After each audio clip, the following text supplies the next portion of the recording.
है। वो जो दिल्ली से आए हैं, राहुल गांधी से मुलाकात हुई है, क्या कांग्रेस में विलय करने वाले हैं? कहाँ फिर में रहते हैं भैया, समय आपको बता देगा कि कब कहाँ ज्वाइन करेंगे या पूरा पार्टी। तो सर चुनाव को लेकर क्या कुछ तैयारी है? पूरा पार्टी क्या करेगा, निर्णय पार्टी लेगी। उपचुनाव कल से उपचुनाव में हमारी पार्टी पूरी चुनाव में लगी हुई है और पूरा का पूरा ताकत उपचुनाव में कांग्रेस उम्मीदवार को जिताने के लिए हम लोग लगेंगे। जनता तय करती है कौन जीतेगा हारेगा, लेकिन मुझे लगता है कि सेवा के आधार पर चुनाव जीता होती है। तो सर दिल्ली से आए, कुछ नया खबर भैया ऐसा कुछ नहीं है मुझको तो। लालू यादव बिहार आ गए हैं। देखिए, दो तीन बात समझिए, मुझको दो तीन बात से दुख पहुंचती है। एक तो 1 बजे रात में वो जाके ये बता दिए कि परिवार से बाहर कुछ भी नहीं है, चाहे वो जगदानंद जी हो चाहे कोई हो। दूसरी बात, 1990 की याद लालू जी ताज़ा कर दी कि लालू जी में कुछ भी नहीं बदला। कभी रंगा बिल्ला, कभी याद कीजिए रामविलास जी को क्या गाली देते थे, श्याम रजक को क्या बोलते थे, याद करिए आप उदय नारायण चौधरी को क्या बोलते थे, मांझी जी के बारे में उनकी क्या फीलिंग थी। तो लालू जी, हम पहले कहते हैं कि मैं सामंतियों के खिलाफ मैं लालू बनाऊं।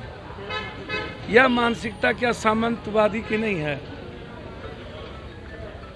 ये नव सामंतवादी शोषक सत्ता में आने के बाद जब आप बनिएगा और 2022 में भी आप 1990 की भाषा का प्रयोग करिएगा,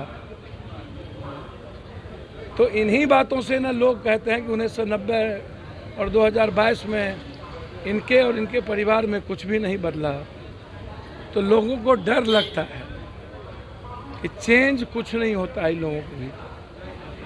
तो इसलिए मुझको लगता है कि तो लोगों को डर लगता है कि चेंज कुछ नहीं होता है लोगों को भी। तो इसलिए मुझको लगता है कि भाषा की मर्यादाएं कभी खत्म नहीं होनी चाहिए। वो बहुत बड़े दलित लीडर रहे हैं और हमेशा वो डरे नहीं हैं भक्तचरण दास जी कभी, और ना डरेंगे। उन्होंने एक बात स्पष्ट कह दी है कि कंप्लीट रूप से विपक्ष के नेता बीजेपी से मिले हुए हैं, तो उसमें कोई बहस नहीं है, वो सच है। ईडी भी इसके लिए साबित है, 1.5 साल से नहीं पूछना यह भी साबित करता है। यह भाषा सही नहीं था।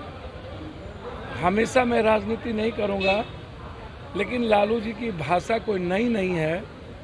शुरू से ही किसी भी नेता और व्यक्ति के प्रति, समाज के प्रति उनका भाषा मर्यादित नहीं रहा है। इसलिए नव सामंतवादी न बने। देखिए, मैं उनको बधाई देता हूं, उनके मुंह में घी शक्कर। वो अब मुझको लगता है कि लालू जी नहीं बोलते हैं। लालू जी का पुत्र मोह जो धृतराष्ट्र का था ना, वो बोलते हैं। धृतराष्ट्र बेचारे इस उम्र में ऐसा न धृतराष्ट्र लालू जी पुत्र मोह में हो गए कि जो दुर्योधन कहता है जो दिखता है, संजय, अब लालू जी अपने आँखों से नहीं देखते हैं, न समझते हैं। संजय कोई होगा, कोई महाभारत का, उनकी आंखों और उनकी जुबान बोलती है। तो वो लालू जी समझें कौन जीतेंगे। सर, कांग्रेस के कार्यकर्ता ही नहीं, देश के और बिहार के लगभग सभी दलित लीडर और लगभग सभी भाषाओं के साथ मर्यादाओं में जीने वाली राजनीतिक लोग आहत हैं कि लालू जी में कोई बदलाव नहीं और भी खराब हो चुके हैं। चुनाव को लेकर सर किस तरह से आप